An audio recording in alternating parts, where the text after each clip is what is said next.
Boa noite, vamos estudar a Bíblia.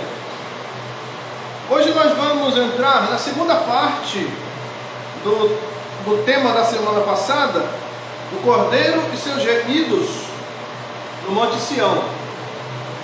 Semana passada nós fomos até o versículo de número 7, quando fala da primeira voz. E hoje nós vamos adiante, nós vamos entrar aqui no versículo de número 8, a segunda voz. Então, vamos para o texto.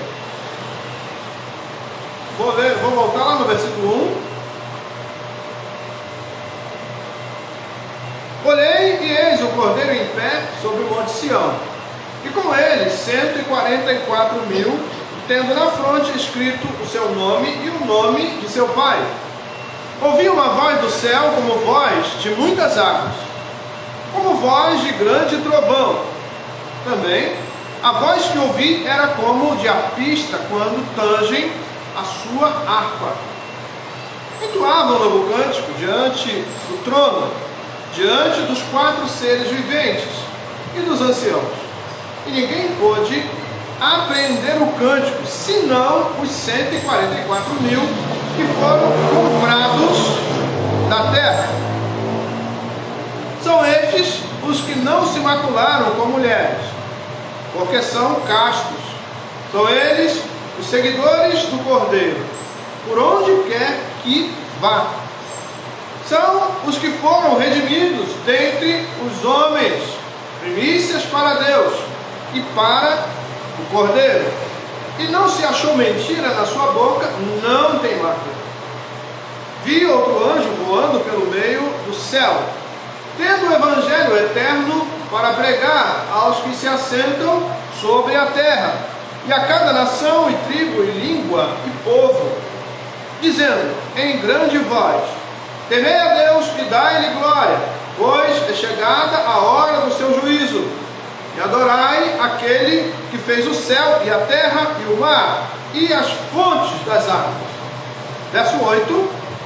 Seguiu-se outro anjo, o segundo, dizendo: caiu a grande Babilônia, que tem dado a beber a todas as nações do vinho da fúria da sua prostituição. Seguiu-se estes outro anjo, o terceiro, dizendo em grande voz: se alguém adora a besta e a sua imagem, e recebe a sua marca na fronte ou sobre a mão, também esse beberá do vinho da cólera de Deus, preparado sem mistura, do cálice da sua ira, e será atormentado com fogo e enxofre, diante dos santos anjos e na presença do Cordeiro. A fumaça do seu tormento sobe pelos séculos dos séculos, e não tem descanso algum, nem de dia, nem de noite. Os adoradores da besta e da sua imagem, e quem quer que receba a marca do seu nome.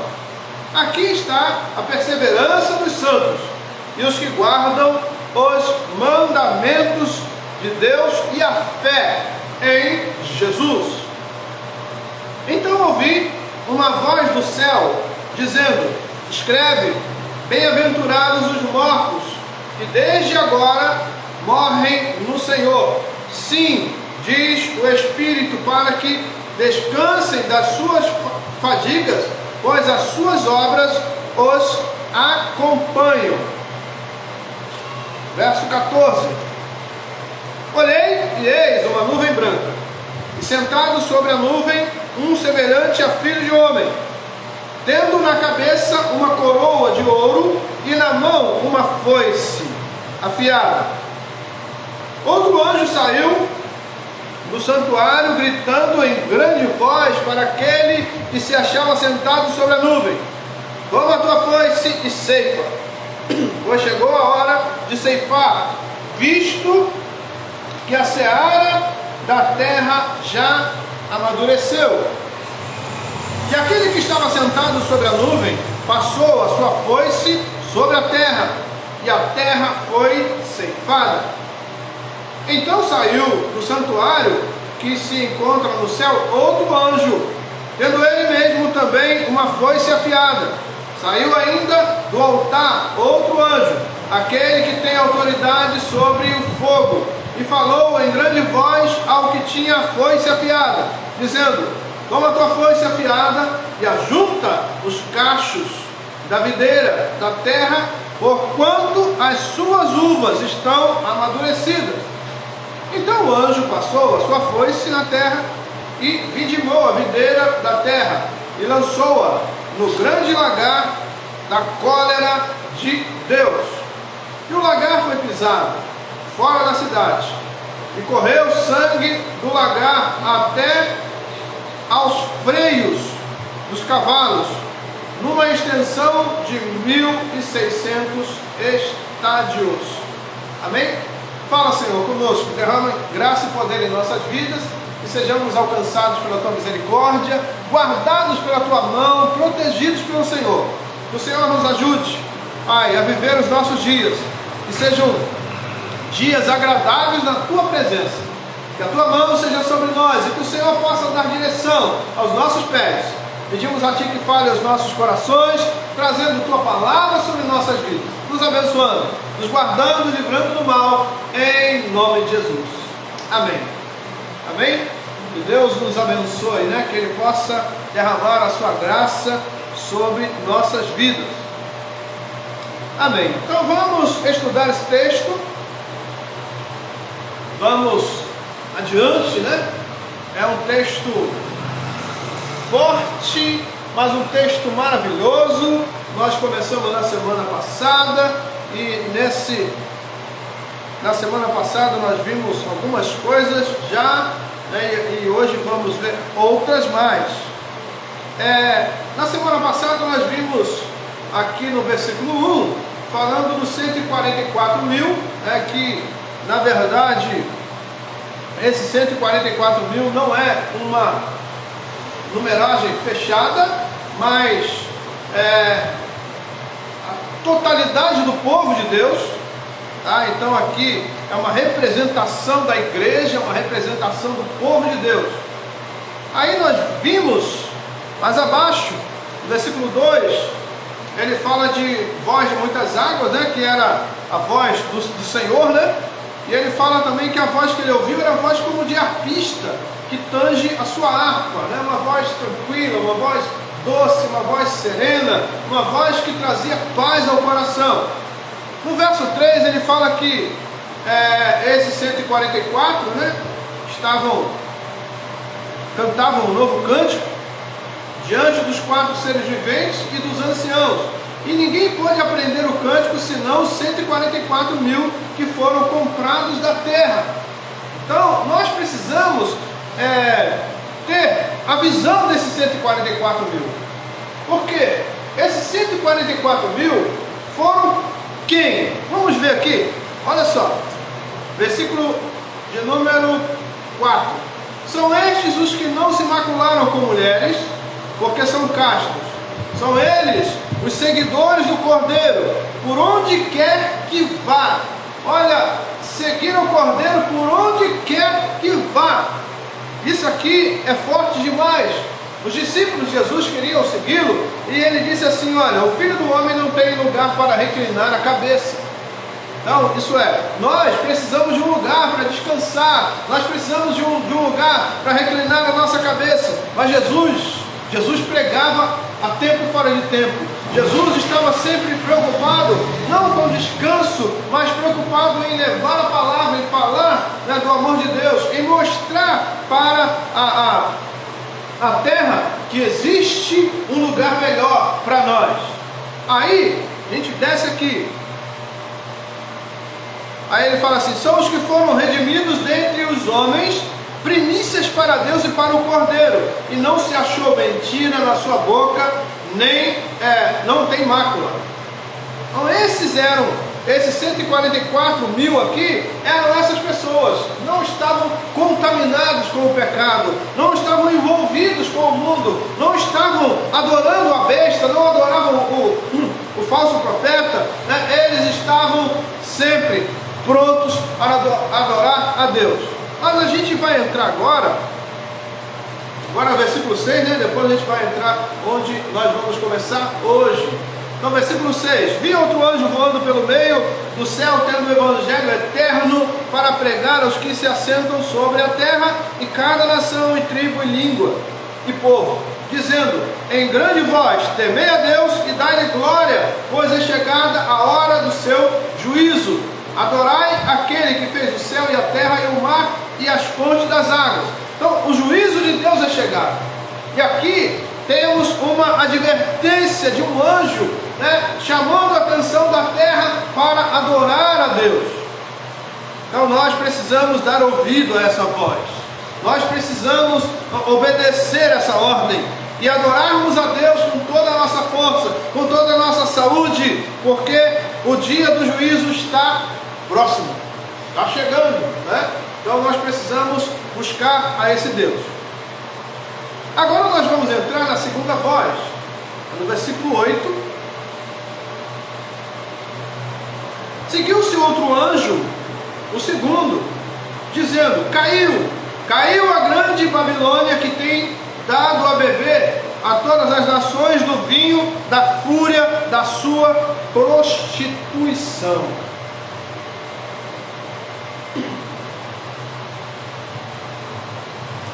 Versículo 8, Isaías 21, versículo 9.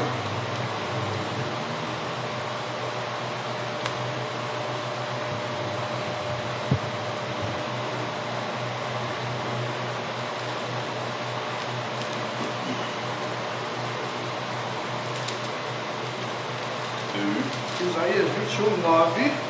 Eis agora vem uma tropa de homens, cavaleiros de dois em dois. Então ergueu ele a voz e disse: caiu a Babilônia, e todas as imagens de escultura dos seus deuses jazem despedaçadas por terra. Deus não admite que venhamos adorar a outros deuses. Deus não admite que venhamos fazer uma imagem de escultura para adoração.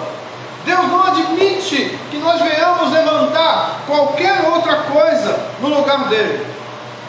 E Jesus, certa vez, diz que a glória dele ele não divide com ninguém.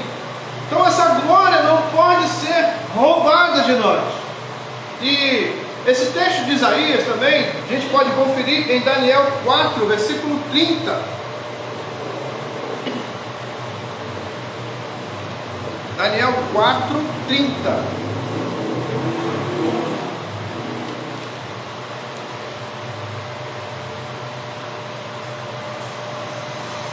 Falou o rei e disse: não é esta a grande Babilônia que eu edifiquei para a casa real, com o meu grandioso poder e para a glória da minha majestade? A Babilônia é um reino humano.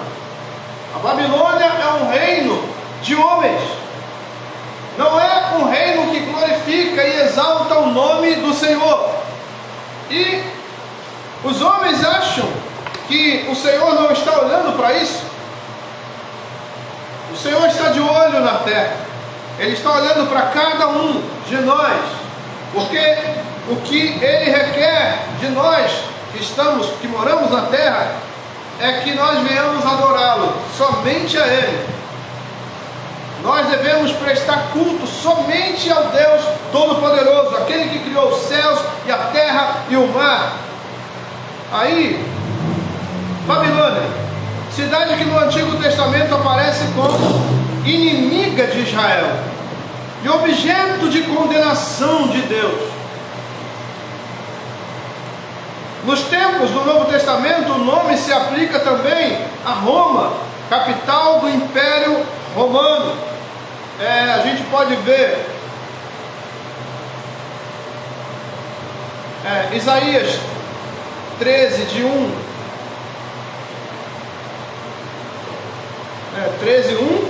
a 14, 23, tá? Então, Isaías 13, 1, aí 13 todo, 14, 23.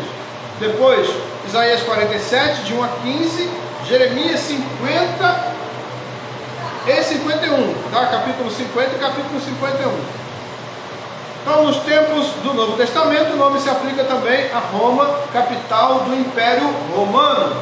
E a gente pode ver 1 Pedro 5,13. Eu quero ler esse texto de 1 Pedro 5,13.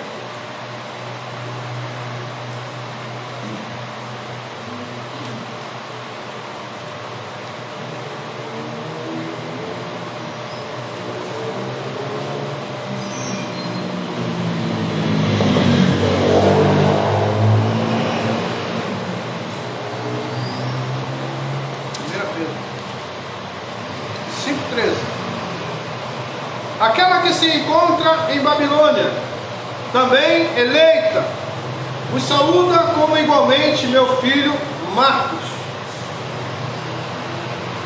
Então, Babilônia, no Novo Testamento, aponta para o Império Romano, para Roma. E o Império Romano, o que ele fez? O Império Romano não glorificou o nome do Senhor. Mas o Senhor espera que nós venhamos glorificar o nome dEle e que a cada dia nós possamos exaltar o nome do Senhor na terra. Os primeiros cristãos usavam o nome Babilônia para se referirem de forma velada a Roma, capital do Império Romano. Apocalipse 14:8 e 17:5, 18, 21. Como parece, a epístola foi escrita nessa cidade. Então vamos ver Apocalipse 14:8. É o que nós lemos aqui, né? Seguiu-se com outro anjo, o segundo, dizendo: caiu a grande Babilônia, que tem dado a beber a todas as nações do vinho da fúria da sua prostituição. Essa prostituição aqui, a Bíblia, quando fala de prostituição, ela fala de alguém que adora outro Deus, que não seja o Deus Todo-Poderoso. Então, isso porque a igreja é a esposa, a noiva, a esposa do Cordeiro. Então, se a igreja adora a outro Deus, ela está fazendo o quê? Ela está se prostituindo. Então, essa prostituição é espiritual. Aí a gente volta para o texto agora, deixa eu ver. Nós paramos?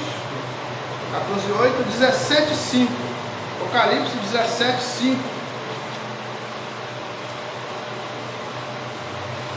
Na sua fronte achava-se escrito um nome, um mistério: Babilônia, a grande, a mãe das meretrizes e das abominações da terra. Pesado, né? E além de pesado, esse texto está escrito em maiúsculo. Deus inspira o homem para quê? Escrever em maiúsculo, para que as pessoas pudessem ver, para que o texto pudesse ressaltar, para que as pessoas pudessem olhar e logo identificar que a Babilônia é a grande, a mãe das meretrizes e das abominações da terra. Então, isso é alguém que não pode ser seguido. E o ser humano, infelizmente, o ser humano gosta de seguir aquilo que é proibido. Então Deus coloca aqui umas letras garrafais, que é para as pessoas poderem identificar logo e falar: opa, estou fora disso. Agora, Apocalipse 18:21.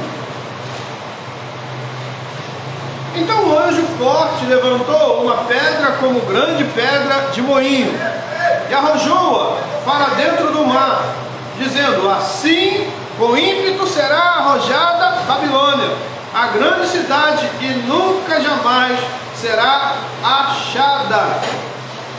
Então, quando a pessoa se envolve no pecado, ela vai ser lançada assim, como essa Babilônia. Imagina, uma pedra de moinho. Eu tive o prazer de conhecer uma pedra de moinho. Lá em Raiz da Serra tem uma. o negócio é gigante, é uma pedra gigante. E, sei lá, aquilo, eu não tenho nem ideia da metragem. É um negócio grande. A gente não tem ideia do peso daquilo. Aquilo pesa não sei quantas toneladas. Agora imagina, o anjo pega uma pedra dessa e ele lança no mar. E aí? Quem vai achar? Então é complicado. O pecado é interessante, porque o pecado é algo que agrada a nossa matéria. Então a nossa carne, ela chama, né? Ela é chamada pelo pecado, mas ela também chama o pecado. Mas o Senhor nos adverte, mostrando para nós, se nós abraçarmos o pecado e virarmos as costas para Deus, nós vamos estar separados de Deus. Isaías escreveu isso, Isaías 59, 1 e 2, ele diz que os nossos pecados, né, as nossas iniquidades, fazem separação entre nós e Deus.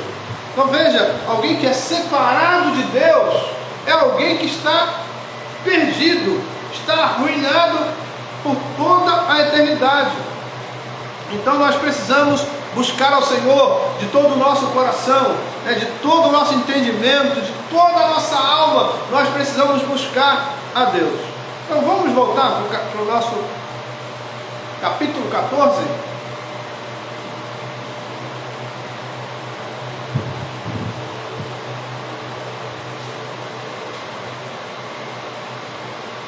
Paramos na segunda voz, né?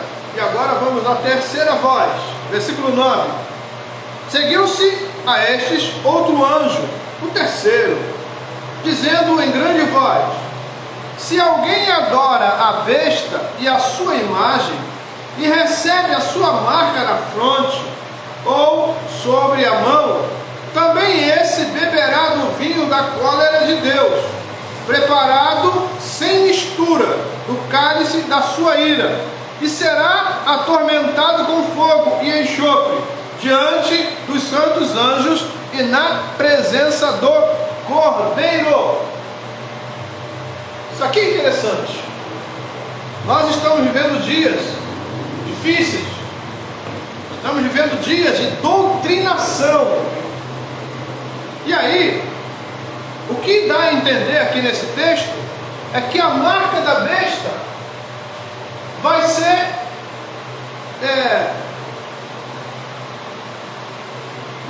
pedida, ela vai ser apresentada e vai ser requerida. Essa é a palavra.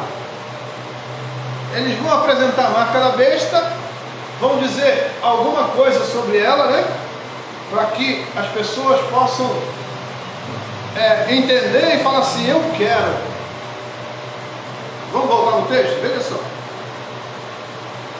Seguiu-se a estes outro anjo, o terceiro, dizendo em grande voz: se alguém adora a besta e a sua imagem, e recebe a sua marca na fronte ou sobre a mão, também esse beberá do vinho da cólera de Deus, preparado sem mistura, do cálice da sua ira, e será atormentado com fogo e enxofre, diante dos santos anjos e na presença do Cordeiro. Então essa imagem, ela será requerida. Por favor, põe aqui na minha mão. Por favor, aqui na minha testa. Porque as pessoas vão adorar a besta, vão seguir a besta, vão adorar a sua imagem e vão receber a marca. Mas esse texto, ele traz essa revelação, porque se alguém fizer isso, beberá da cólera, né, do vinho da cólera de Deus. E o vinho da cólera de Deus, terrível. Terrível. Então nós precisamos pedir ao Senhor que nos ajude, que nós possamos passar, por esse deserto, porque eu vejo que tudo isso são desertos que são postos diante da vida. E aí nós temos que passar por esse deserto, passar com o coração firme no Senhor, passar com a nossa fé no Senhor, passar com os nossos olhos postos no Senhor. E quando a gente olha para trás das Escrituras, a gente vai ver, né, que os homens, tanto os profetas, os primórdios lá, né, os profetas, depois os apóstolos, eles tinham fé e eles andavam olhando para o Senhor, porque eles sabiam que a vida, a alegria, a vitória vem do Senhor. Nós não podemos esquecer disso. Nossos dias são difíceis, sim, mas no passado também foi. Os homens do passado viveram dias difíceis, mas eles viveram seus dias olhando para o Senhor, autor e consumador da sua fé. Então não perca a sua fé, não perca a sua esperança, busque ao Senhor, adore ao Senhor, não deixe que a sua salvação seja roubada de você. Jesus disse: guarda o que tens para que ninguém roube a sua coroa. Então a nossa coroa não pode ser roubada, e quem tem que guardar somos nós. A palavra de Jesus é para nós: guarda o que tens. Então nós precisamos guardar o que temos, a salvação que já foi dada para nós na cruz do Calvário. Aí a gente volta para o texto. Verso 11: a fumaça do seu tormento sobe pelos séculos dos séculos, e não tem descanso algum, nem de dia, nem de noite. Os adoradores da besta e da sua imagem, e que quer receber a marca do seu nome. Ó, vendo? Aqui está a perseverança dos santos, os que guardam os mandamentos de Deus e a fé em Jesus. Então nós precisamos dessa perseverança, guardar os mandamentos de Deus e guardar a nossa fé em Jesus Cristo. É isso que nós precisamos fazer com a nossa vida. Então não dê bobeira, não dê bobeira, porque o que Satanás quer é roubar a nossa alma. Isso é numa bobeira mínima de fração de segundos. Não é coisa de 10 anos, né, de você ficar ali 10 anos abraçando o pecado, seguindo a besta. Não, é fração de segundos, a gente pode perder a nossa eternidade com Deus. Então cuidado, a vida é feita de escolhas, mas o importante dessas escolhas é o final da vida. No final da vida, nós vamos ver se somos vencedores ou se seremos derrotados para a eternidade. Verso 13, aqui fala da quarta voz. Então ouvi uma voz do céu dizendo: escreve, bem-aventurados os mortos que desde agora morrem no Senhor. Sim, diz o Espírito, para que descansem das suas fadigas, pois as suas obras os acompanham. Morreu no Senhor, bem-aventurado.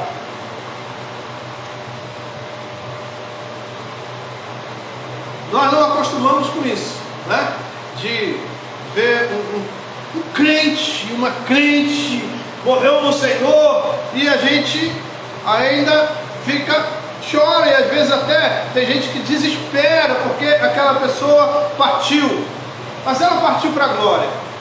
E se nós vimos o seu testemunho de vida, né, uma pessoa que viveu para Deus, uma pessoa que orava, uma pessoa que buscava Deus, que trabalhava para o reino e se aplicou para o reino de Deus, nós temos que ter paz. E a outra coisa que nós precisamos fazer é seguir as obras dessas pessoas, porque elas deixaram um legado e nós precisamos seguir esses legados. porque o legado que elas deixaram é um legado para a eternidade. E é esse legado que nós temos que seguir. Senhor, nós queremos bendizer o Teu nome. Pedimos a Tua bênção e graça, que o Senhor possa nos abençoar, ó Pai, que a Tua palavra gere vida em nós, gere alegria nos nossos corações, e que possamos, Senhor, buscar sempre estar contigo. E agora, Pai, chegamos ao término deste culto, pedimos a Ti que nos abençoe, que o Senhor nos leve em segurança aos nossos lares, guardados pela Tua mão poderosa, que o Senhor possa nos conduzir pelo Teu caminho, e que as nossas vidas sejam para a glória do Teu nome. E assim oramos agradecidos, em nome de Jesus. Igreja de Cristo, com o amor de Deus, a graça do nosso Senhor e Salvador Jesus Cristo e as consolações do Espírito Santo sigam com todos, desde agora para sempre. Os amados do Senhor digam amém. Amém? Deus abençoe os irmãos, rica e abundantemente. Boa semana. Seja uma semana de alegria e paz, uma semana de vitória e boas notícias em nome de Jesus.